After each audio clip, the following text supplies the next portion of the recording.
So welcome back to Friday. In our story on Monday, Nina and Aisha were in the same car going in completely different directions. Then Wednesday, we dug into why that happens. And today, we're going to talk about what it takes to finally agree on the destination together. Welcome back to Unshakable Her, helping ambitious women who are constantly second-guessing themselves to build the daily habits that compound into unshakable confidence. I'm Caroline Esterson and I'm in your corner. Today it's Friday. We've heard the story in Monday's episode and we've understood the science of what's holding us back from Wednesday. Now we're closing the week with a song that holds everything we've covered, so you can carry the week's confidence tips with you when the podcast ends. Plus, 3 quick-fire career moves, small enough to use before Monday morning and sharp enough to make a 2mm difference to edge you towards that promotion. Because Unshakable isn't built in a moment, it's built in the moves you make between Mondays. Let's go. Here's what you're leaving with today. 1, your song this week is going to give you a completely different way of thinking about communication breakdowns. Maybe the ones that you might have been blaming on other people, because this song is about 2 people going nowhere together, neither of them saying so out loud. 2, 3 moves, specific, doable, immediately. Whether you're rebuilding a relationship that's already fractured or preventing one from fracturing in the first place. And 3, you're going to leave with a framework for communicating in someone else's language rather than your own, not as a technique, but as a habit, a practice, as a thing you do from now on without even thinking about it. Buckle up. So, Friday, how's your week been? I've had a bit of a crazy one. I've been navigating new client complexities. I've created a change management program, and I've been trying to help my daughter clear her shoulder-high garden full of weeds before a new fence is installed, all whilst the internet has been down for 3 days. You know what? It's actually been pretty good picking up the phone and talking to people instead of booking in on Teams calls. Quite enjoyed it. So let's talk about relationships. Well, where do we start? People are so messy and confusing, aren't they? And when you add pressure to the mix, that mess just gets a whole lot bigger. Wendy and I always talk about results revolve around relationships, because none of us work in glorious isolation. We all need others at some point or another. And the more we can learn how we can communicate more simply and directly, well, frankly, the better for everybody. And let's just think about what's needed to change a relationship from adversary to confidant, from someone who's lost a relationship to someone who's rebuilt one with understanding rather than just an apology. This is such a foundational skill for leaders. I want to see few people paying that much attention to. So let's give it the attention it deserves today. People talk a lot about building relationships, yet the conversation about rebuilding them is much less frequent. You know, about what it actually takes to go back to someone you've lost and say with genuine understanding of what went wrong, I see it now. I see what you needed. And I'm going to start doing things differently. That's what Nina did. And it's harder than it sounds, but it is worth every uncomfortable moment. So on Monday, we met Nina, sunshine yellow, under pressure, lights go out. And Aisha reading the darkness as a verdict on her capability. Then Wednesday, we went into the science, social styles, the 4 color energies, and why the gap between your communication intention and someone else's interpretation is where the most important relationships in your career quietly break. Today, we bring it home. 3 moves, a song, and a what would Caro do that I've been looking forward to all week. Right, you ready for your song clues? Pay attention now. Clue 1. This song is about 2 people moving through the same space in completely different directions. About the gap between what is being said and what is actually being heard, about the particular loneliness of being in the same car as someone and realizing you're not going to the same place. Clue 2. There's a moment in this song, it's quite devastating and completely understated, where one person finally sees the other clearly and makes a decision to actually look. And clue 3. This song is about what happens when two people stop speaking each other's language and the long, slow cost of that silence. Hold on to those clues. Your reveal is coming very soon. But first, what would Caro do? Sometimes you don't need permission, you just need better advice. So this week's message comes from a listener who signs off as trying to do better, but not sure how. She writes, I have a member of my team who I know is frustrated with me. She's brilliant, very reliable and gets the job done. But she started being very formal in our interactions, very correct. There isn't any warmth there. I don't really know why things have changed and I don't know how to get back to where we were. Every time I try to have a more personal conversation, she gives me short answers and I don't know whether to push or give her space. What would you do? Okay, let's split this down. Firstly, the fact that she's still performing is important. There isn't a performance issue here. It's a relationship issue. It's likely she's formal because formal is the only safe register she has right now. And that matters.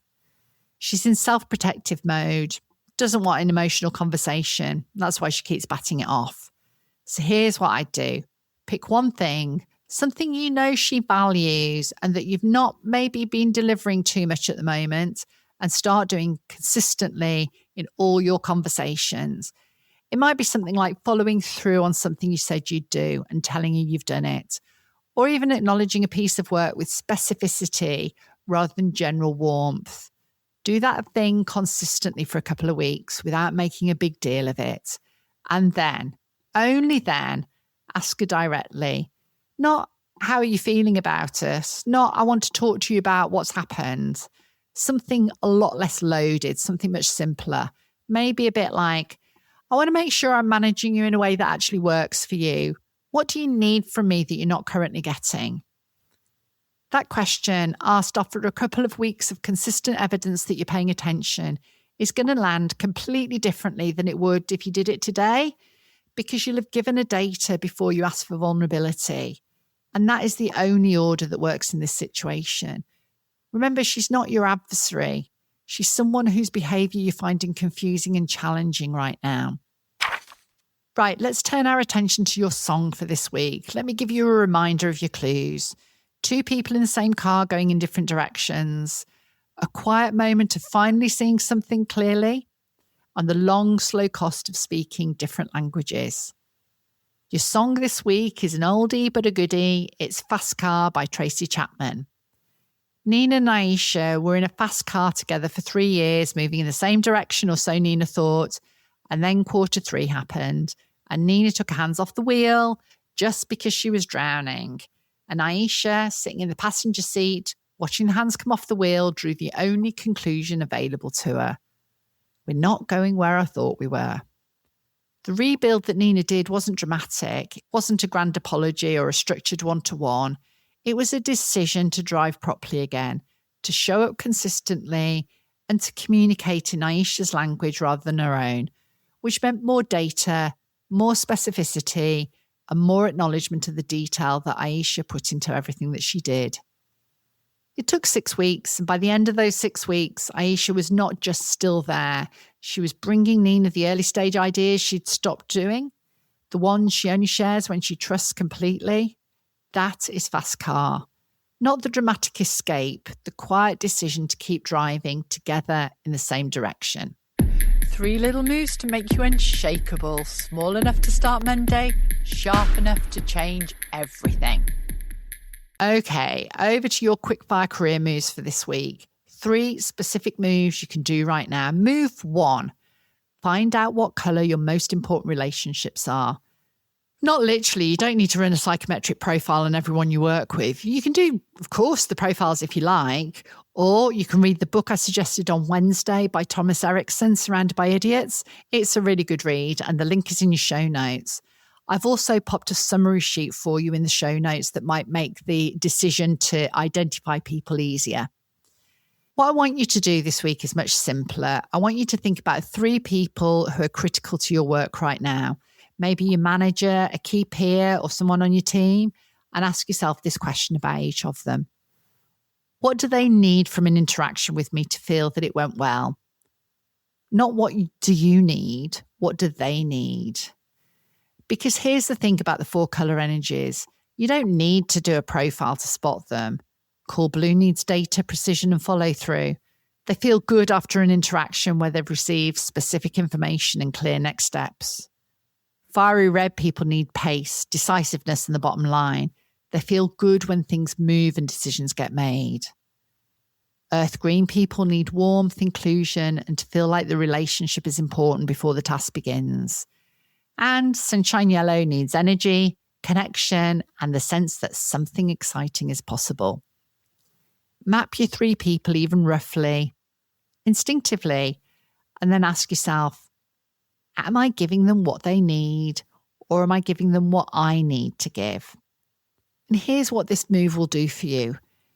Imposter syndrome often drives up when interactions feel unpredictable, where you can't read whether it went well, where maybe you walk away not knowing where you stand. Whereas understanding what someone needs from an interaction gives you a map. And maps are the opposite of imposter territory. When you communicate in someone's preferred language, they don't just feel heard, they feel understood. And feeling understood by someone is one of the most powerful trust accelerants there is. Remember, the leaders who progress fastest are not necessarily the most technically brilliant. They're the ones who can walk into any room, read what's needed, and adapt without losing themselves. That is a learnable skill. And it all starts with this. 3 people. This week, what do they actually need from you? And this is a habit you can build from now. You know what they say? The best time to have started was when you first noticed, and that might have been a while ago, yeah. But the second best time is now, so go for it. Move 2. Name the gap before it becomes a verdict. This is the move Nina didn't make in quarter 3, and it is the move that would have changed everything. When you know you're going under, when the pressure is building and you can feel your natural style retreating, your energy dropping, or your communication becoming more transactional, name it out loud to the people it will affect. You don't need to do a full briefing, just a sentence. Something like, I want to let you know that I'm carrying a lot right now. It's not about the work and it's not about you. I'll be back to normal soon, but I didn't want my quiet to be confusing. That's it. That's the whole move. Just one sentence. And it changes everything that follows. Because here's what that sentence does. It gives the cool blues in your world the data that they need to build a different case. It tells the earth greens the relationship is still intact. It lets the fiery reds know that there is a plan, and it gives sunshine yellows permission to hold the energy for a while. It doesn't require vulnerability beyond what you're comfortable with. It doesn't require you to explain yourself. It just closes the gap between your intention and their interpretation before the gap becomes a verdict. People trust people who tell the truth about themselves. Not everything, not the messy and processed stuff that actually belongs somewhere else, but the simple, honest truth about what's happening. I'm under pressure. It's not about you. That kind of transparency builds your authority. Just one sentence. Next time you feel the lights dimming, say it. And move 3, go back. Nina went back to Aisha with consistency and curiosity. She booked a one-to-one, a proper one, not a 15-minute slot between 2 other things. And she sat down and she asked one question. I want to make sure I'm managing you in a way that actually works for you. What do you need from me that you're not currently getting? And then she listened. Not to respond or to fix it, not to reassure her, just to understand. And Aisha told her, precisely, carefully, with the kind of specificity that only a cool blue can bring to a conversation like that. She needed the one-to-ones to happen when they were scheduled and not be rescheduled at the last minute. She needed feedback on her work that was specific rather than general. And she needed to know when things were uncertain rather than having uncertainty communicated through silence. Nina wrote it down. She didn't argue with any of it. She didn't explain Q3. She just said, I hear you, and I'm going to do those things differently from now on. And then she did. That was all it took to rebuild the relationship. That is the move. Go back, ask the question, listen without agenda, and then do the things you said you'd do. Right, 3 moves. Find out what colour your most important relationships are. Name the gap before it becomes a verdict. and go back. And here's what happens when you do all three. You stop being a leader whose communication style is received as intended by some people and completely misread by others. You start being a leader who understands that the most powerful thing you can do in any interaction is speak the language of the person in front of you rather than the language that is most natural to you. That's not inauthenticity. It's not a performance. It's the highest form of respect. It says, I see how you work. I see what you need, and I care enough about this relationship to adapt. Your imposter syndrome will quiet down because you have a framework now, a real, robust, evidence-based framework for understanding why some interactions feel effortless and some feel like you're speaking different languages.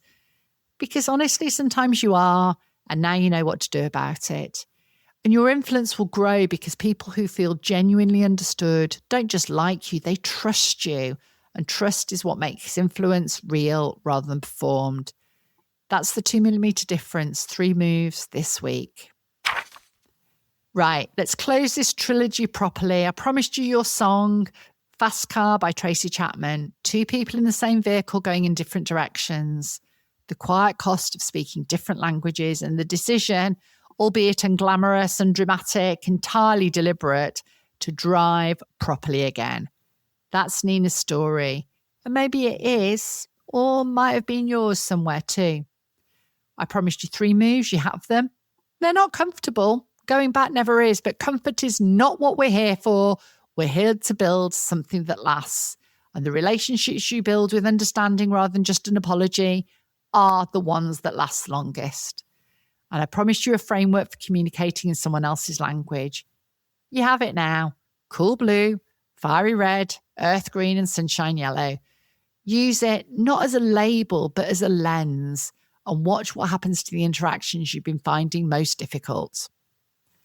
Now, next week, we've had 3 weeks, 3 trilogies focusing on noticing influence and communication. And underneath all of it, threading through every story, every science section, every move, there was one consistent truth. The women who get promoted are not always the most talented in the room. They're the ones who've made their talent impossible to overlook. Next week, we're going to talk about what happens when someone decides to make you the problem, when your reputation comes under fire. Not because you did anything wrong, but because you did something inconvenient for someone else. On Monday, we meet a woman who's had 6 years of quiet, solid, and glamorous work behind her and watch someone else start to tell a very different story about who she was. What she did next is worth your full attention. It's going to be a good week. See you Monday. So that's it from me this week. Before you go, if something this week made you nod, laugh, or think, finally someone said it, leave a rating wherever you're listening. Just a couple of taps, that's all it takes. And it helps other women just like you who are spiraling and searching for help to find this show. I'm Caroline Esterson. You came here for career advice, but what you're really building, week by week, move by move, is someone no one can shake. See you Monday.